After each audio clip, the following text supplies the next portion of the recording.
All right, so I SSH'd into Mr. Robot here, and I built this code inside the BB10, and then I exported it to the to my robot here, which I'll show you a little bit more in a second. But anyway, so this is running a local web server, and I had a bunch of ideas when I got this robot because I was like, well, I got to figure out hydraulics, or servos, and I got to figure out how to make robots do stuff. So what I built was kind of a map of the servos first. So there's 18 servos in this Chinese robot. And, as you can see, he's got shoulders, he's got arms, legs, so there's about 18 of them.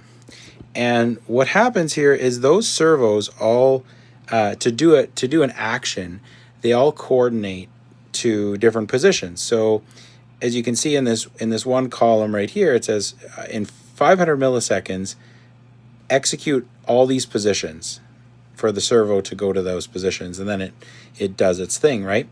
And so what I did then is I built these tables to start building my own actions, because it came with some actions, right? So if I execute this one, I should have done that here. Let me focus in on him a little bit better. Okay, we'll hit execute, and he just does a wave, right?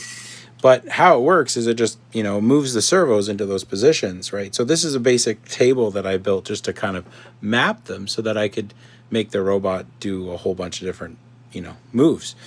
And what it eventually led to was getting the robot to dance and all this kind of stuff. So I'll just kind of demo this for you guys here. I gotta be careful because he'll jump off the table. It's kind of crazy. So let's get him to do, this one. So we'll go in here, and we disconnected already here. What happened?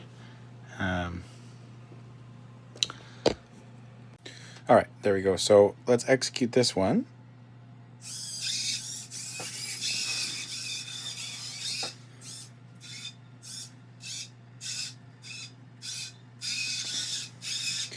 And as it goes through that, what it's doing is it's going through all these servo positions, right, in a table, and programming them out. So how I was able to do this was decide the mins and maxes of what those servos can do, and then it became easy to program my own movements, right?